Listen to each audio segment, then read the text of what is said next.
This is Dr. Leslie Allen in his teaching on the book of Ezekiel. This is session number 3, A Later Commission, Signs and Their Meaning for Jerusalem. Ezekiel chapter 3 verse 16 through chapter 5 verse 17.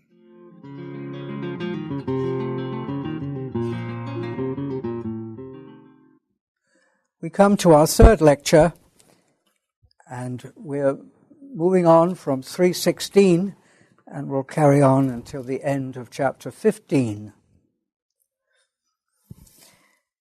Let me say, in case I forget to say it at the end, that the next lecture will concern chapters 6 and 7. Let's begin by looking down to verse 22. And you'll see there's a reason why I want to come back in a moment to the earlier verses. From verse 22, the pattern of 1:1 through 3:15 is followed. There's another divine vision in 20, verses 20 through 24a. And then there's a divine speech which runs from second half of verse 24 down to 5:17.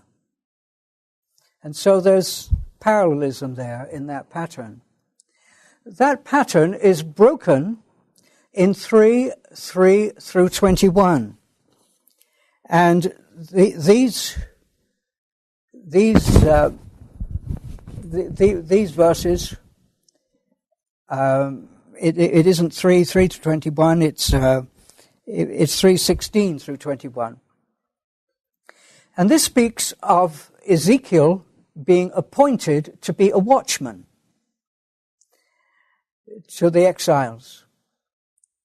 And in fact, it's a fresh commission. And it seems to me a quite different commission from what he's had before. And I will go on to try and explain. In 3:16 through 21, Ezekiel is given the role of a sentry on guard, warning if something troubling comes near. And he is to warn the exiles that this is so, and hopefully they will listen and avoid the trouble happening, which sounds very different from his earlier commission as a prophet of judgment, whether they listen or not. Anyway, we must say something again about the structure of the book. And we spoke about it briefly in our first lecture, that at first sight, there's a chronological, smooth movement indicated by dating. And we start in 593, and we move on, steadily move on through the book. And this will be illustrated in chapter 8 and verse 1. The 6th year, in the 6th month, on the 5th day of the month, is when a new message came, and that is now in the second part of the book of Ezekiel, and it's a development from chapter 1 and verse 2. On the 5th day of the month, it was the 5th year. And so we're steadily moving on, and that's the impression that we're being given. And halfway through, we come to the climactic dating of 587, or the time when the news of the destruction of Jerusalem in 587 occurred. And on we go from there with a new message of salvation. And this seems to be a very valid way of looking at the book. And indeed, it seems to me to reflect the first edition of the book. But then we also find a variation, and in fact a series of variations, that it's not as simple as that. And there seems to be a second edition that wants to take a different line. And we encounter it first, I was saying in the first lecture, in chapter 29, there's a message against Egypt, and then the next message suddenly flashes forward to 571, which is even later than the last date in chapter 40 of 573. And so in that later oracle against Egypt, we find a thematic theme, that there's this jumping forward, and another oracle against Egypt is cited there alongside the old one, but we've moved forward. We're on a different time length, and we're told quite clearly in chapter 21, verse 17. Now, and so there's an indication of a thematic approach. And I think this is what's happening here, that we have the same theme, the commissioning of Ezekiel.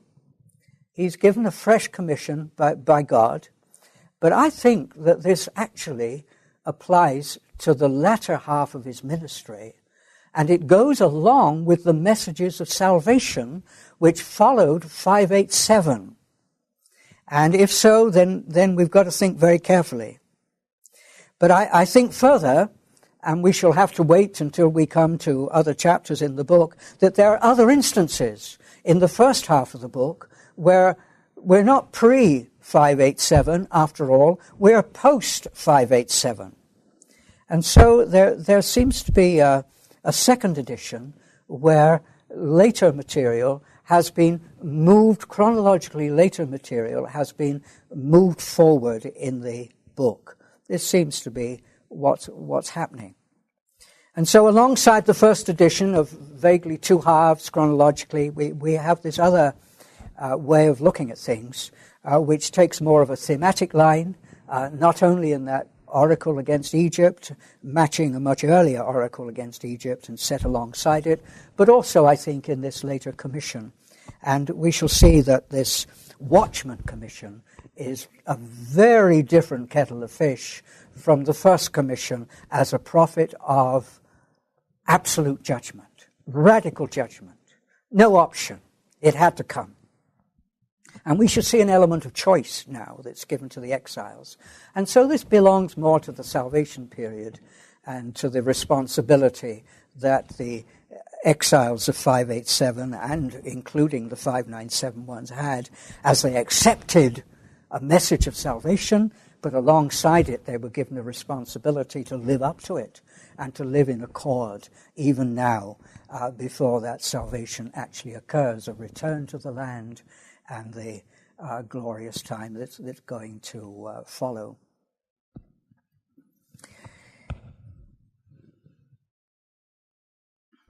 So in that case, what's happened is that when we come to 3:16, we have at the end of 7 days, right? Well, that picks up 3:15, doesn't it? I sat there among them, stunned for 7 days, and he needed that time to recover from the shock of the vision and the commission. But at the end of 7 days, the word of the Lord came to me. Okay, you get the impression that we're flowing smoothly on. This was the next thing that happened. But then look at verse 22. Then the hand of the Lord was upon me there. Where? Well, verse 22 is actually referring back to verse 15. And it looks like a continuation of verse 15. Because I came to the exiles in Tel Abib, who lived by the river Kibar. I sat there among them, stunned for 7 days. Then verse 22, the hand of the Lord was upon me there. And he said, rise up, go out into the valley. And there we are. So 22 gives the impression of following on from verse 15. And if I'm right, that at the end of 7 days, at the beginning of 16, originally was a preface to verse 22. At the end of 7 days, then the hand of the Lord was upon me there, and it carries on. But the word of the Lord came to me, and this sentinel commission that follows, it's been slipped in.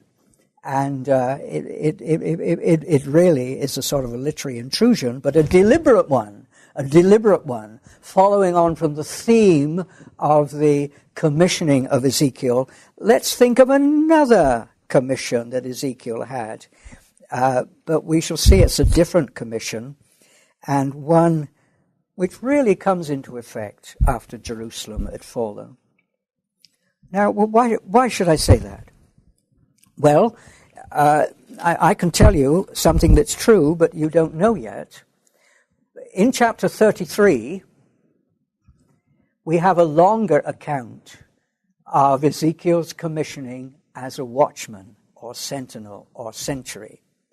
And what we've got here in verses 17 following is an extract from verses 7 to 9 of chapter 33. And they are repeated here. And that's very significant for a start, because when we come to 33, we've gone over that hump, and we seem to be beyond the successful siege of Jerusalem, the fall of Jerusalem, and we're in a different time frame now. So that is very interesting, and that's a backup for what I'm saying. This Watchman theme is very interesting because there was an earlier prophet, not very much earlier, but earlier, Jeremiah. There's mention of a watchman theme in Jeremiah, and it's describing earlier prophets. In Jeremiah 6:17, I raised up sentinels for you. Give heed to the sound of the trumpet. But they said, we will not give heed. And in fact, this account of the commissioning that we have here in a shortened form in chapter 3 and in the full long form in chapter 33, it's very much a development of 6:17. And I wouldn't be surprised if before 597, before Ezekiel was exiled to Babylonia, there in the temple on duty, he'd had occasion to stand in the temple courts and listen to Jeremiah preaching and bringing up this sentinel theme, this watchman theme. And this is what's developed here in a longer way and applied more fully to the second work of Ezekiel. And this sentinel theme, it very much has the interests of the people of God at heart. And the basis thesis is that trouble can be avoided. And there's a warning to the people, and hopefully they will listen. Hopefully they will listen. And so a different wavelength from that earlier commissioning as a prophet of absolute, inevitable judgment, whether they listen or not. And we find two little themes that are brought out here. That first of all, Ezekiel has a responsibility to act as a watchman and to warn of trouble ahead so that Israel can take precautions and avoid. Mortals, I've made you a sentinel for the house of Israel. Whenever you hear a word from my mouth, you shall give them warning from me. If I say to the wicked, you shall surely die, and you give them no warning, or speak to warn the wicked from their wicked way, in order to save their life, those wicked persons shall die for their iniquity. So there was a choice. The people could live or they could die. And first of all, there's a responsibility laid on Ezekiel. It's up to you, Ezekiel. Make sure you pass on this message, or else I'll hold you accountable. I'll hold you accountable. If you don't pass on that message, it's going to be your fault. Because verse 18 says, those wicked persons shall die for their iniquity, not having heard the warning, but their blood I will require at your hand. So that's a very heavy responsibility. But then there's a responsibility upon the hearers. Are they going to listen or not? They'd better listen, or else they'll suffer for it. But if you warn the wicked and they do not turn from their wickedness or from their wicked way, they shall die for their iniquity, but you will have saved your life. You'll be spared. You've done your bit. They didn't do their bit. And so we see what a contrast this is. And this is the beginning of a new type of message that has got a sort of a sting in the tail to it. And the first half of Ezekiel, interspersed among those utter judgment chapters, you get these salvation oracles with a sting attached to them, and the responsibility of living up to what God says. And later on, I shall distinguish between judgment with a capital J and judgment with a small j. And that first commission to Jeremiah spoke of judgment with a capital J. But still, after 587, there was still need for message of a judgment with a small case j. And individuals, we're not talking now about absolute full destruction and so on, full judgment which cannot be avoided, but we're talking about groups of people or individuals among the people of God who could be in trouble if they depart from God's ways. There's still trouble for them. And so this warning has to be given. So though Ezekiel is a messenger of salvation, there's still a bit of judgment involved. And we shall go on to see later, much later, that the New Testament knows about this. And there's still judgment with a little j involved where the Christian is concerned. But here we are. This is Ezekiel's warning. And the warning is that God's got to take reprisal. If there are individuals there who persist in following their own wicked ways, then okay, there's trouble for them. There's trouble for them. But if Ezekiel warns them, oh, I'm sorry, and they repent, then that is wonderful. And there's that opportunity. And you've got this great saying that the intention is to save their life in verse 18. You give them a warning, they heed the warning, they repent, oh, right, they're going to live. And this introduces us to a very important word in the salvation oracles of Ezekiel, the word life, the noun life, and the verb live. It is so important, and it takes on a whole fullness of meaning in Jeremiah's oracles of salvation. Over against the virtual death of exile, there's the promise of life back in the land, and they can anticipate that life even now, and so it's part of the message of salvation.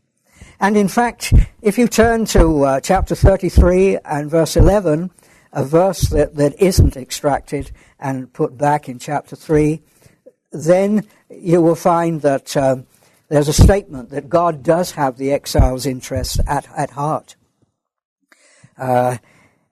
As I live, says the Lord God, this is 33:11, I have no pleasure in the death of the wicked, but that the wicked turn from their ways and live. Turn back from your evil ways. Why will you die? And there it is. That's that full message. And so it's God's grace that this warning is given. So he doesn't have to punish them. He doesn't have to bring this judgment with a small j upon individuals or groups of wicked people among the exiles. And so that's a very crucial verse which underlies and governs this Watchman commission here. God's ultimate will is to give newness of life to those who turn from their bad lifestyle. But the salvation is not given unconditionally. There's this obligation for the people of God, the exiles still, but looking forward to newness of life and even anticipating that life even now. But those who persist in that bad lifestyle, they deserve God's punishment, for that life depends on repentance and good living.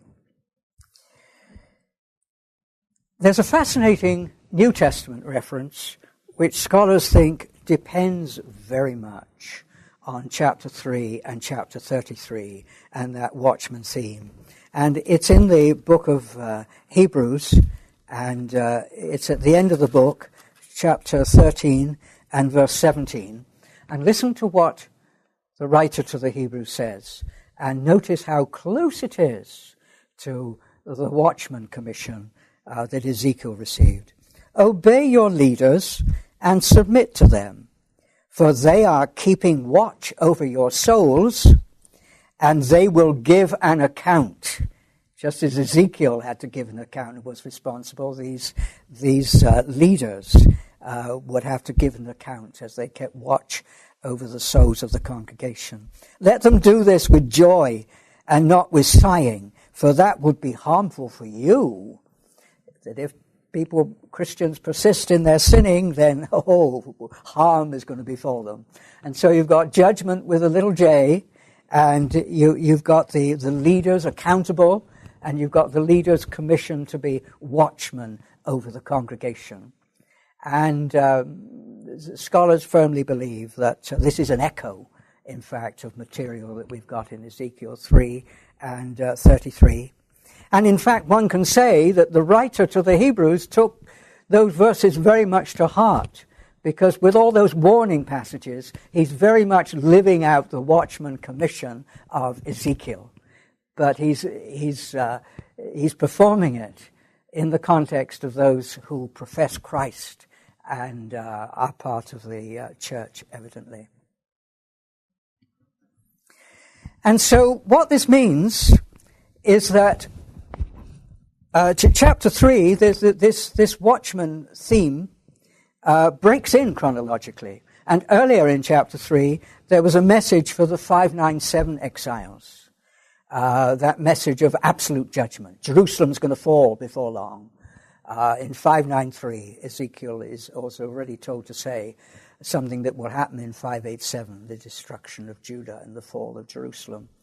And so that fits in very nicely with this initial message of absolute judgment. But then 3:16 to 21 comes to the 587 exiles, that more general group who came not in 597, the VIPs of Jerusalem, but the general populace who came in 587. And this is the message that's given to them. And as we go through in the first half of the book, we will find slipped in these messages to that later group. And the reason, I think, is, why should that have been done? Why couldn't it have been kept for the second half? Because the book as a whole eventually is meant to be read by both groups of exiles, and by the second ones as well as the first. And there's an opportunity taken in the first half of the book to speak directly to the second group, because you can go a long way and in the first half of Ezekiel, and you can just say, well, yes, this was a message for the 597 exiles, wasn't it? And it's happened now, all that stuff about Jerusalem falling, it has, and that's old stuff, and okay, we listen to it and try and learn from it, but it doesn't directly relate to us. And the interest of that second band of exiles is caught, because every now and again we have a direct appeal to them. This is for you. This is for you. So listen to the pure judgment stuff, and then listen to the partial judgment stuff which directly appeals to you. And so there seems to be a deliberate mixture there. Okay, well that complicates matters, but there it is. That seems to be the intention there. And so we've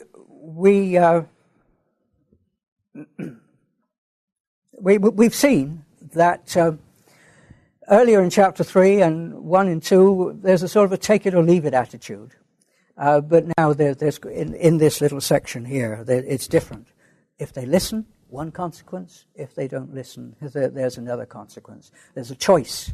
If the people disregard the prophet's warnings, too bad for them. But there is a choice, and there's a choice for the first time. All right, 322 picks up from the first part of the chapter and is moving along from there. And it repeats that adverb there from 3:15. And that 7 days, I suggest, at the beginning of 16 also relates to verse 22. And that was what it did before the deliberate interruption of second half of 16 down to verse 21. We move on to a new series of messages from 3:22 onwards and to the end of chapter 5, And these are a series of symbolic acts that Ezekiel is told to perform. In fact, there are 5 in all, a series of 5 symbolic actions which have been grouped together in the text from 3:22 onwards. And God orders the prophet to carry out these symbolic actions, and in each case he gives an interpretation.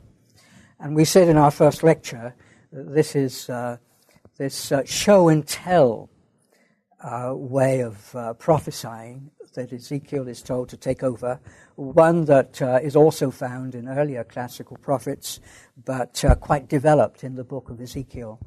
And actions speak louder than words, we say. But here in Ezekiel we find a combination of actions and words, so that the combination speaks very loudly indeed. And so, of course, this show and tell, it also passes in a slightly different way into the New Testament and into the Christian church, because we also have our precious symbolic actions, our ritualized ones, the sacraments of baptism and communion. And these really go back to the symbolic actions of the prophets, which are accompanied by an interpretation. And so also for the church, there's a sort of a show and tell. And we, in our case, we do certain things, and we're given an interpretation of what we're doing. And in this case, the prophet is doing certain things. And we shall see what these 5 different things are. But first of all, as in 1:3, at the beginning, in verse 22 through 24, we have a little vision, not a long vision now, but a little vision of God once more. Rise up, go out into the valley, and there I will speak with you. So I rose up and went out into the valley, and the glory of the Lord stood there like the glory that I had seen by the river Kibar, and I fell on my face. And then the Spirit entered into me and set me on my feet, and he spoke with me and said to me. And there we have it, this vision with then an accompanying message. The vision shows that it's truly from God. And then too, we have mentioned of the hand of the Lord, perhaps? Perhaps no, we don't in this case. Oh yes, we do. At the very beginning in 22, the hand of the Lord was upon me there. Yes. And so this is this signal. Here it comes, Ezekiel, something important. Pay attention. Oh, that hurt. Yes. Got your attention, haven't I? This sort of slap on the head that God gives him as a sort of an introductory notice that something's going to happen, and very often a vision, as it is here. And so there's this brief description of another theophany, and Ezekiel's shock submission, and then empowerment to stand by this Spirit. This Spirit empowers him. And then the prophet is told to go home and to stay in seclusion from the people. And that's very strange, because you expect Ezekiel to be told, oh, here's the first message of judgment you've got to pass on. But no, go home and do nothing. that is quite strange. And Ezekiel must have been found it very unexpected, because he thought he'd get a message to pass on. But he doesn't. Go home and stay home and don't prophesy anything. And we ask, well, why should this happen? And presumably, this is to symbolize God's alienation from his people. Really, strictly, there's nothing to say. There's nothing to say. They're so alienated, the two of them. The people of God have left behind God's will set out in God's covenant standards, and there's a great gulf fixed between them. And so that seclusion and that silence, it really embodies that great gap between the two. And he is to be silent. And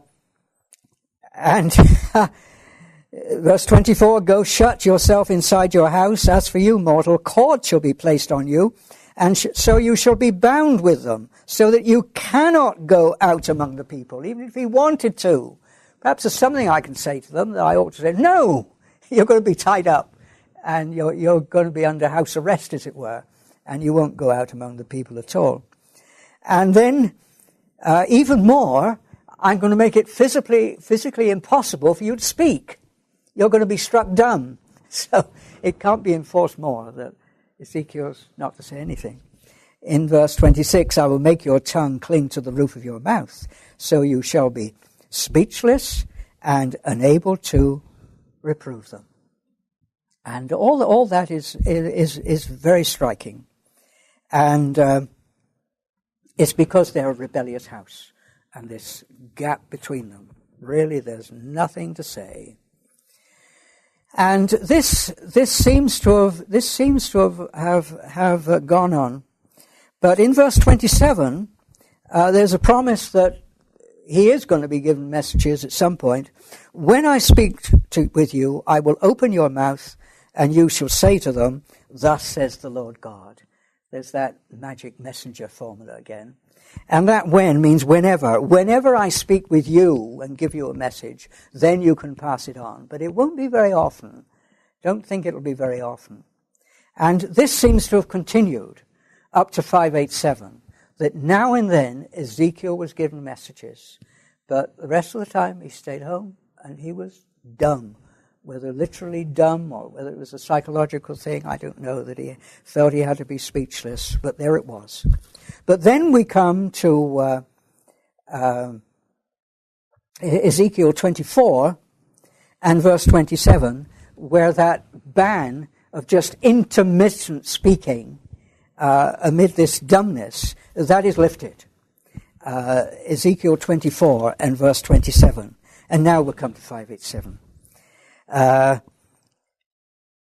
that day, when the news comes of the fall of Jerusalem, your mouth shall be opened to the one who has escaped and brought the news, and you shall speak and no longer be silent. So there's this very striking symbolic action, which is an inaction, which in itself speaks volumes, doesn't it? So there it is. So whenever I speak with you, then you can speak, but there'd be just this intermittent speaking at my command, and otherwise I've got nothing to say to them, and you've got nothing to say to them, these exiles. But then we have the second symbolic action, and we move on to chapter 4. And this is quite involved. Ezekiel is to sort of play at something, and he's to take a brick. He's to take an ordinary clay brick, and he has to draw a city on it, and that city is Jerusalem. And he's to take that brick, and this is obviously a time when he's told to say something.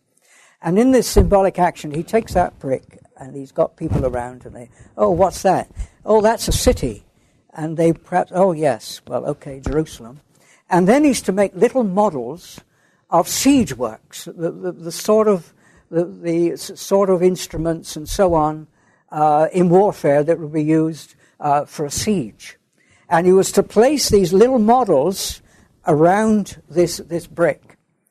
And then, of course, it would dawn on the watchers, oh, this is the siege of Jerusalem. This is the siege of Jerusalem. So that's what it's talking about here.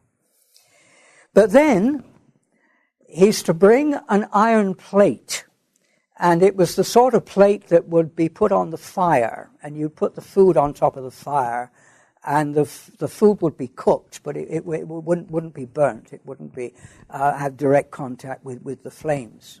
And so he was to borrow from his wife's kitchen, I expect, this iron plate, and he was to set it up in the ground so it was a barrier. And on the other side was the brick with the models of siege warfare around it. And then there was this iron plate. And then there was Ezekiel on the other side.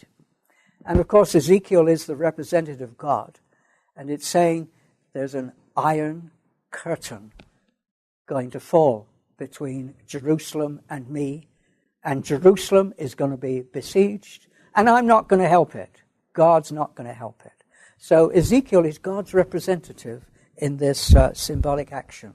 So that's very involved. That's the most involved of all the symbolic actions. And it must have taken a lot of time and energy to get these things together and to sort it out.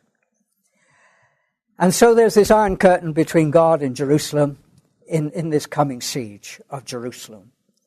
And this is the message to the exiles of 597 who were longing to go home and fully thought that God was on their side and would take them home very soon. But no, things were going to get worse, and there's going to be a full and final siege of Jerusalem. And so over against the hopes of the exiles that they would soon return home, this symbolic action is saying, no, it's not going to happen. And so this is a sign for the house of Israel, it says at the end of verse 3. And you remember John's Gospel, when it speaks of the miracles of Jesus, it speaks of signs which point to who Jesus is. Well, here this is a sign, and it isn't explained. There's no interpretation that's given with it because it's self-explanatory. You've got the artwork of the models and the drawing on the brick, and you've got the iron plate, and there it is. There it is. But then, in verse 4, there's the third sign, the third symbolic action, the third of the five.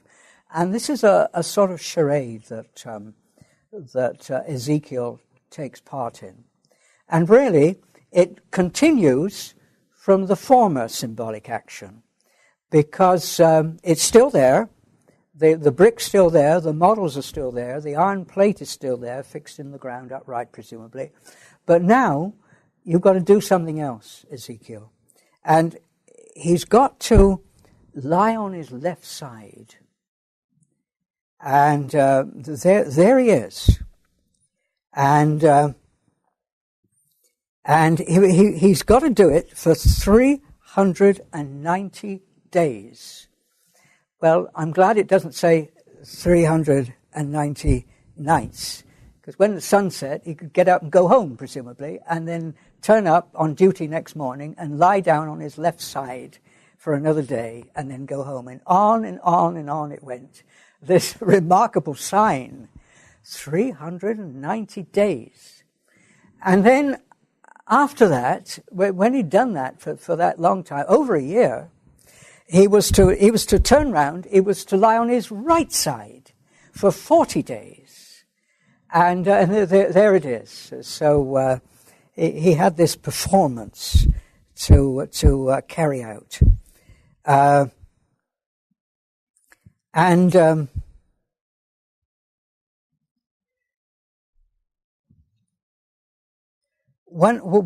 thing it says in this lying down, it says in verse 7, it says, "With your arm bared you shall prophesy against it."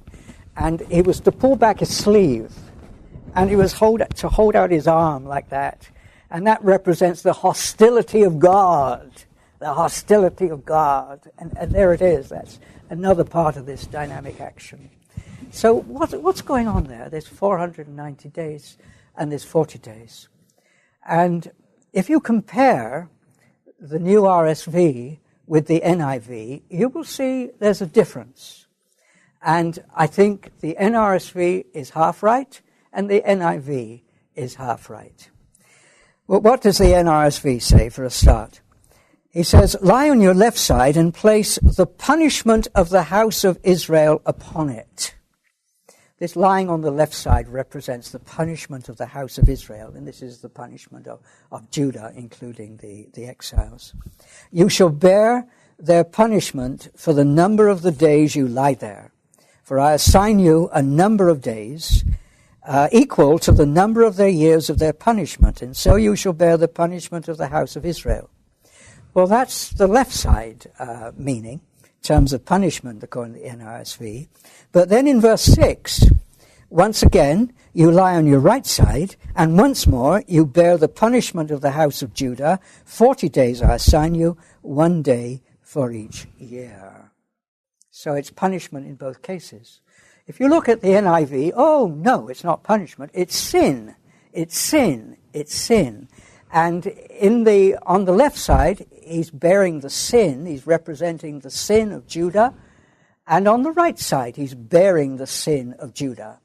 And you might say, well, how can you have two completely different translations like that? Well, the one word in Hebrew, sometimes in Hebrew, a word can mean itself and a consequence of itself. And so this one word can mean sin or punishment, but according to the context. And so the NRSV goes down one translation road, the NIV the other translation road. I think half of it is wrong in both translations. And in the first half, you shall bear the sin of the house of Israel on the left side for 390 days. And that 390 days, it represents the time going back to Solomon's temple, all those years. Remember, we were told they and their ancestors have transgressed against me to this very day. A long history of sinning against God. And that's what this symbolic action represents. It's bearing the sin, representing that sin.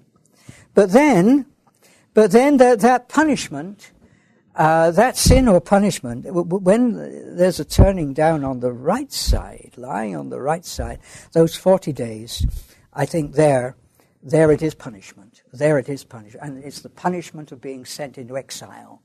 And exile is being represented here as 40 years. And so in the symbolic action, 40 days. And so representing the sin of the people over that long period, and then the punishment of the people there to be sent into exile for that shorter period. And I think that makes sense. So the NRSV is half right, the NIV is half right. But I think we've got to mediate between them. Okay, well that's the third sign. And now the fourth sign in verses 9 to 17. And it's still related to the siege of Jerusalem, but we don't find mention of the models and the brick anymore, and we don't necessarily assume that they were there, but they may have been there. So it may be a direct continuation. And verse 9 seems to suggest that. It just sort of moves along, doesn't it? You take wheat and barley, beans and lentils, millet and spelt, put them into one vessel and make bread for yourself. He's got to do his wife's job and make some bread. But normally, the implication is you'd make bread from a certain grain. And you have a certain amount of wheat and you'd make a wheat loaf. And you take millet and you'd make a millet loaf. But the point is that this is a representation of what it's going to be like in Jerusalem, where food is so scarce, and you've just got scraps of grain, odds and ends here and there, that you've got to gather together and make this sort of mixed, all sorts loaf. I think in the supermarket today you can buy a loaf of bread, which, if I remember right, is called Ezekiel 4:9. And it's a mixture of different grains.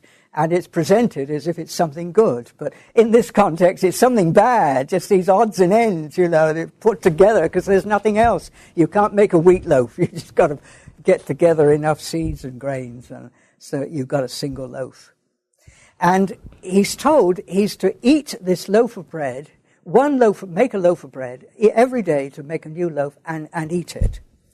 And we're told what the weight of that bread is. In verse 10, it's 20 shekels. 20 shekels. And between you and me, that works out as 8 ounces. 8 ounces. So he's to eat an 8-ounce loaf a day. If you compare it with a modern loaf you can buy that I buy, that's normally 20 ounces. And so of that size loaf, it would be 5.5 slices of bread, the sole food for all day. 5.5 slices of bread and nothing more, no other food. And this is an indication of the scarcity of food in the coming siege. And then he's to drink a small amounts of water. And we're told what the water is, 1/6 of a hin. And that works out as 2/3 of a quart. And a quart is 2 pints, so it's just over a pint of water to have all day. And under the burning hot sun, you really need more than just over a pint of water a day. And there it is. But the cisterns will have dried up in Jerusalem, and there's no more water. No more water. So this is scarcity of food and water, which is being represented. And then verse 12, Ezekiel says, no, I'm not going to do that. What's he told to do? And you shall eat it as a barley cake, the bread. You shall eat as a barley cake, baking it in their sight on human dung. Now, this refers to the fact that normally for fuel, apart from wood and such things, such combustible things, you would dry dung, sheep and cow dung, and you would have a supply for use on the fire. And by then there'd be no smell, and so it wouldn't be too bad. And so that's normally how one would cook in ancient times, on dried animal dung as the fuel. But the implication is, in the siege, the animals have all been killed for food. No more animals. Right, use human dung. Dry that. And that's it. He goes, no, I'm not going to do that. That is too bad. And if you ask why, the reason is he's speaking as a priest. And human dung is unclean. And so as a priest, he cannot do it. His priestly training says no. And so it's not just an emotional reaction such as we might have. It's a sort of a priestly compulsion, priestly instinct. I'm not going to do that. And God says, all right, I see how upset you are. And he makes a concession.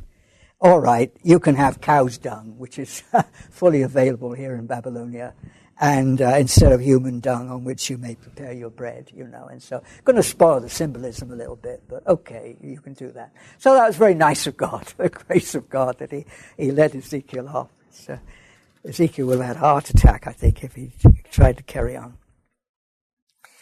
And then there's this little commentary here, in verse 16. Mortal, I am going to break the staff of bread in Jerusalem. They shall eat bread by weight and with fearfulness.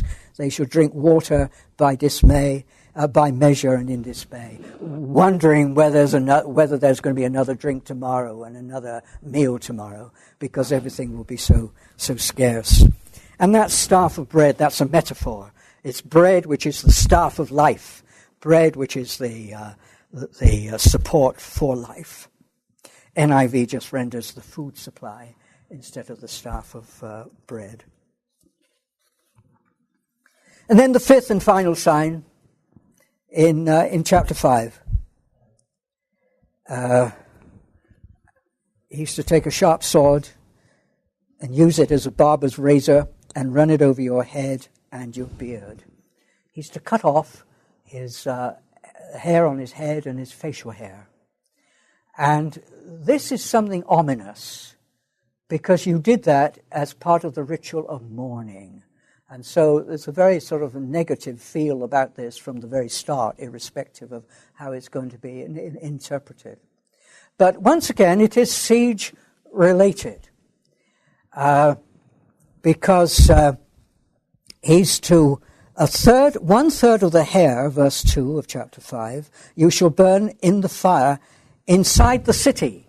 And that city, that's the brick where the city has been drawn, the picture of the city has been drawn. And he's to divide that hair into 3 parts, and one part is to be put on the brick, and it's going to be set fire to.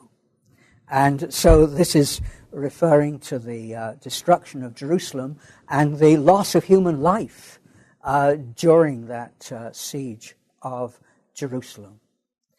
And that when the Babylonians break through and set everywhere on fire and people get killed as they are in the California forest fires inside their homes.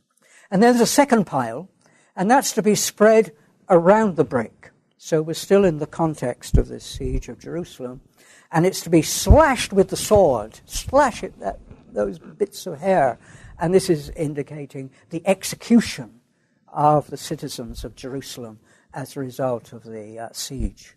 And the third pile was to be thrown up into the air, and this is an indication of going away in that forced migration into siege. And the sword is going to be slashing it as it goes into the air. And so some of those who go into exile are going to be killed. And so, and then just a few hairs from that third pile is to be spared, but even some of these would be taken and put on the fire on the brick representing Jerusalem. And then 5 to 17, we get a long explanation of this fifth symbolic action. And it spells out the reason why Jerusalem had to fall. And we come back to this thought of rebellion. Jerusalem, I've set at the center of the nations, but she's rebelled against my ordinances. And there's an echo of that Zion tradition. The songs of Zion in the Psalms. It's the city of God. I've set Jerusalem in the center, the very center of the nations, with the other nations around her. And so it's the center of my attention. But over against that, Jerusalem has rebelled against my ordinances. And in chapters 2 and chapter 3, we had that word rebel and rebellion and rebellious over and over again. And so this is being picked up from here, from there now. And Jerusalem had been the focus of God's attention, but that privilege is to be withdrawn, and the reason is carefully explained. And this was a lesson that the prisoners of war of 597 they had to learn, and later the 587 exiles had to remember that history of rebellion, long rebellion, which eventually would catch up with Jerusalem so that it would be destroyed. In verse 13, we have a reference to anger. My anger shall spend itself. I will vent my fury on them and satisfy myself. And a great emphasis upon anger. And we can just briefly refer to a New Testament parallel when the letter to the Romans is setting out the gospel, the good news. It has to start with bad news. The wrath of God, the anger of God represented falling upon the world. And that bad news has to be listened to before the good news of the gospel can be heard. In the New Testament version, the judgment comes, but God absorbs the judgment himself.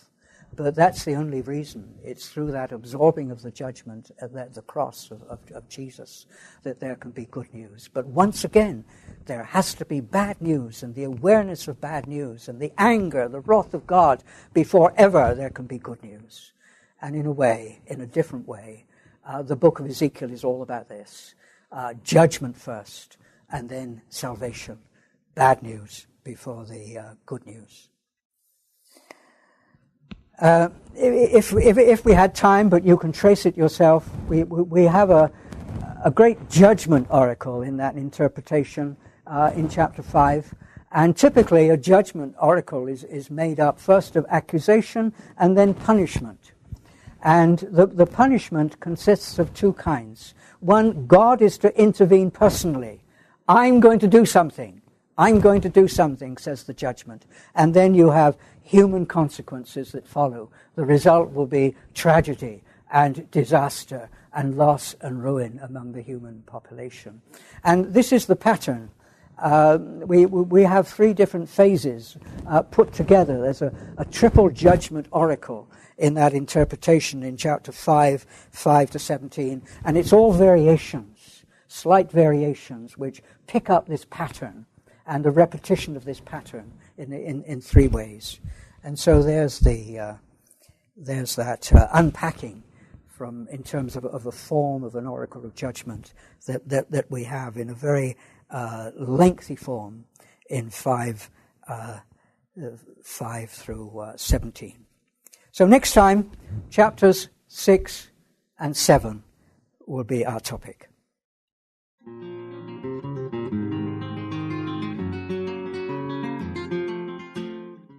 This is Dr. Leslie Allen in his teaching on the book of Ezekiel. This is session number 3, a later commission, signs and their meaning for Jerusalem. Ezekiel chapter 3 verse 16 through chapter 5 verse 17.